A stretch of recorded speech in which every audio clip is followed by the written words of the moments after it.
Mama, I don't know how to begin this letter. My heart feels so heavy, my hands tremble as I write, but I must find the words. If I don't, I fear my story will die with me, and you will never know the truth. The truth about what happened to me, the truth about what I became.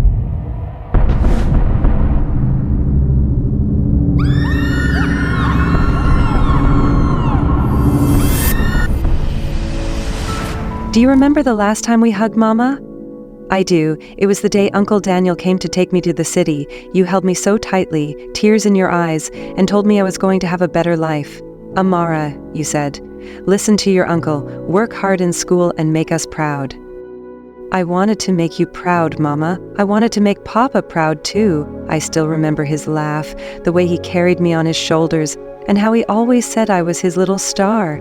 But after he was gone, everything changed. Life in the village became so hard for us, didn't it? You tried so hard to make ends meet, selling vegetables in the market, washing clothes for people. You did everything you could, but it wasn't enough. When Uncle Daniel visited and offered to take me to the city, we both thought it was a blessing. He said I could live with his family, go to a good school, and have a brighter future. He trusted him, and so did I. The city was everything I imagined, and nothing like I expected. The streets were big, noisy, and full of people rushing everywhere. When we got to Uncle Daniel's house, I thought, this is it. This is where my new life begins. But Mama, I didn't know my new life would be a nightmare. Uncle Daniel's wife, Auntie Clara, didn't even smile at me. She looked at me like I was a burden she didn't want to carry. Their children, Ada and Junior, were spoiled and rude. They teased me, called me village girl, and laughed at my clothes. I tried to ignore them, thinking, I'll prove myself. I'll show them I belong here. Uncle Daniel showed me to the kitchen and said, this is where you'll sleep. I looked around, confused. There was no bed, just a mat rolled up in the corner. But I didn't complain. I told myself, it's temporary. Things will get better. Things didn't get better, Mama. They got worse. Uncle Daniel told me I would go to school, but after classes I had to hawk on the streets. He gave me a tray of oranges and said, don't come back until you've sold everything. I walked for hours, shouting, buy orange, sweet orange. People would bargain with me, some would laugh at me, and others would ignore me completely. When I returned home, tired and hungry, Uncle Daniel would count the money I brought back. If it was less than he expected, he would shout and slap me. I cried so much in those days, Mama. But the worst part wasn't the hawking or the beatings. The worst part was the nights. Uncle Daniel started coming into the kitchen at night. At first, he would just talk. He'd sit on the edge of my mat and tell me stories about my father, about how they grew up together. I liked hearing about Papa, but something about the way Uncle Daniel looked at me made my skin crawl. And one night he touched me, Mama. I froze. I didn't know what to do. I wanted to scream, but my voice felt trapped in my throat. I wanted to run, but there was nowhere to go. He whispered, if you tell anyone, they won't believe you. They'll say you wanted it. I didn't want it, Mama. I didn't. But I didn't know how to stop it.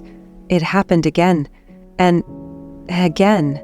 Each time I felt like a piece of me was dying. I started avoiding him during the day, but it didn't matter. At night, he always came back. I wanted to tell Auntie Clara, but she already hated me, and Ada and Junior were no better.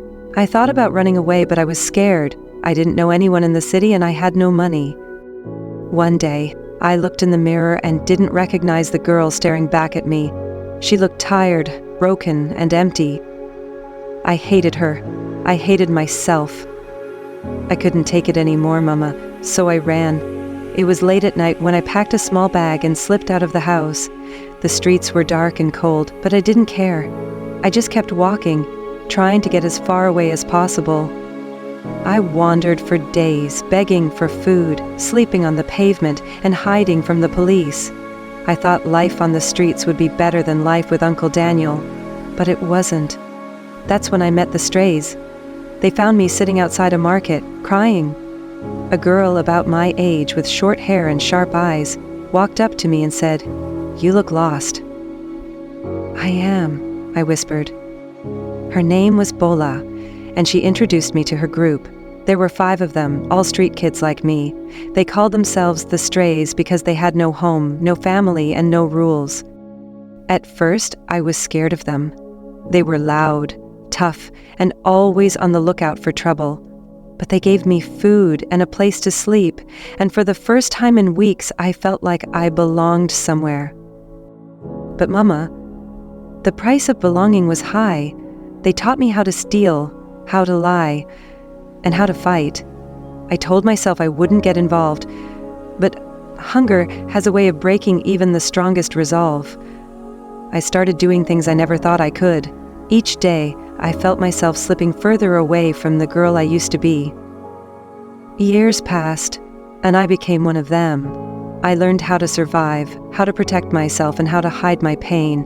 But no matter how hard I tried, I couldn't forget you. I couldn't forget the village, Papa, or even Uncle Daniel. And then, one day, everything changed.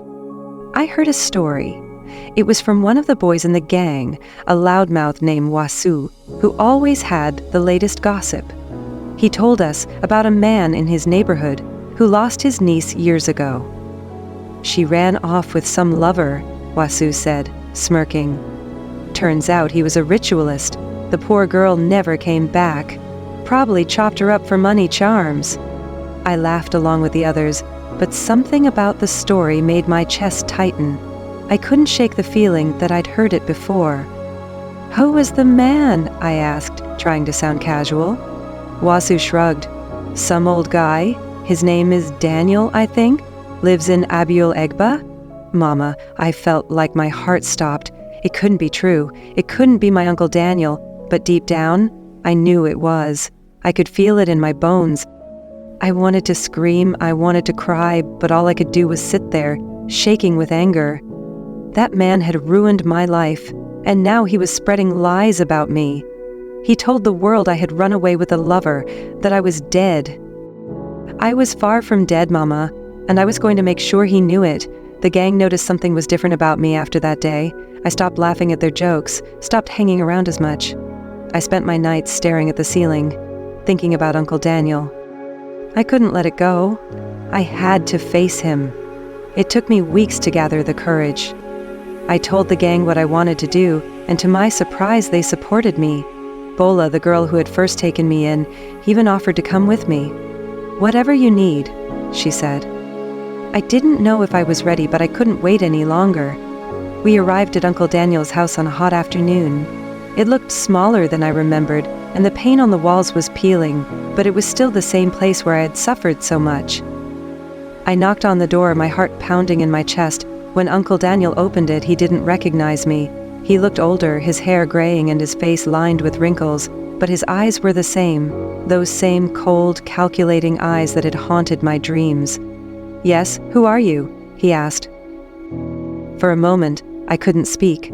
My throat felt dry and my hands were shaking, but then I said the words I had been holding back for years. It's me, Uncle Daniel, Amara. His face went pale. He stepped back, his mouth opening and closing like a fish gasping for air. Amara, he whispered. Behind him, his wife and children appeared. Auntie Clara looked at me like I was a ghost. Ada and Junior, now teenagers, stared at me with wide eyes. Do you remember me, Uncle? I said, stepping inside. My voice was steady, but my hands were clenched into fists. He stammered. I thought you were dead. No, I said, my voice cold. You wanted me dead, but I'm still here, and I remember everything. Mama, I wish you could have seen the look on his face. It was a mix of fear, shame, and something else, something I couldn't quite place. I turned to his family. Do you know what this man did to me? Do you know the kind of monster you live with? Auntie Clara shook her head. What are you talking about? So I told them everything. I told them how he made me sleep in the kitchen, how he sent me to hawk on the streets, and how he came to me at night. I didn't spare any details, Mama. I wanted them to know the truth. As I spoke, Auntie Clara started crying. Ada and Junior looked horrified, but Uncle Daniel, he just stood there, silent. When I finished, I pulled out the gun. It wasn't mine, Mama. Bola had given it to me just in case. I didn't plan to use it, but holding it in my hand gave me strength. "Tell them the truth," I said, pointing the gun at him. "Tell them what you did to me." His eyes darted around the room, searching for an escape. "Amara, please," he said. "Put the gun down." "Tell them," I screamed. "Mama!" I screamed. Mama, I've never felt anger like that before. It was like fire coursing through my veins. I wanted him to admit it. I wanted him to feel the shame I had carried for years. Finally, he broke. He sank to his knees, tears streaming down his face, and said, "I did it. Everything she said is true." The room fell silent. Auntie Clara covered her face with her hands and sobbed. Atta and Junior backed away, staring at their father like he was a stranger. No, Bola was standing in the corner, holding her phone. She had recorded the whole thing. "We have what we need," she whispered to me. But it wasn't enough, Mama. The anger inside me wouldn't let go. Before I knew what I was doing, I pulled the trigger.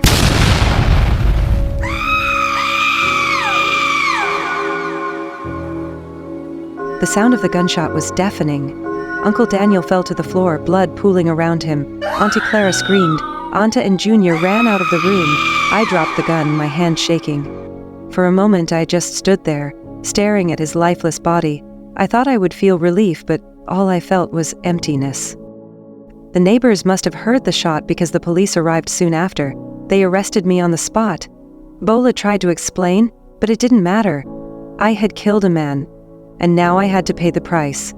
Mama, I know I've done terrible things. I know I've hurt people, and I'll never be able to undo that. But I needed you to know the truth. Uncle Daniel is gone now, and I'll never see the outside world again, but at least I'm free. Free from him. Free from the pain he caused me. I hope you can forgive me, Mama. I hope you can remember the girl I used to be. The girl who wanted to make you proud. With all my love, Amara. The day I put my pen down, I thought I'd written my last words. I had nothing left to say, no dreams left to cling to. I folded the letter carefully, tucked it away, and accepted that my life would end in that prison. But life has a strange way of surprising you. I don't know what made the president choose me. Maybe it was luck. Maybe it was divine intervention. All I know is that when the warden called my name, I thought it was a mistake. "Amara," he said, "you've been pardoned. Pack your things." For a moment, I couldn't move. I just stood there, frozen, as the words sank in. Then I started crying. Big, ugly sobs that wouldn't stop. The other inmates hugged me, some cheering, others crying with me. When I walked out of those gates, it felt like I was stepping into a new world. The sunlight was so bright it hurt my eyes, and the air smelled different, cleaner, fresher. But I didn't know where to go. I didn't have any money, and I hadn't seen the outside world in years. That's when the kindness of strangers changed my life. I told my story to anyone who would listen. At first, people looked at me with pity, but some went out of their way to help. A woman at a bus station gave me food. A man in a marketplace offered me a ride to the village after hearing where I was from. "I'll take you there," he said, "but you need to be strong. Things might not be how you left them."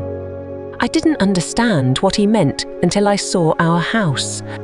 The house I grew up in, the house where you and I built so many memories, was unrecognizable. Grass and weeds had taken over the yard, and the walls were cracked and faded. It looked like no one had lived there in years. I walked around the house, calling your name, hoping against hope that you might still be there. But all I found was silence. Our neighbors saw me and came over. They looked at me like they'd seen a ghost. "Amara," one of them said, "you've come back." I nodded, tears streaming down my face. "Where's my mother?" I asked. "Where is Mama?" They exchanged glances, their faces heavy with sadness. Then they sat me down and told me what had happened. "Mama, I don't know if I can even write these words without crying. They said you were so happy when you got my letter. You held it close to your heart and said, 'My Amara is alive. She's alive.'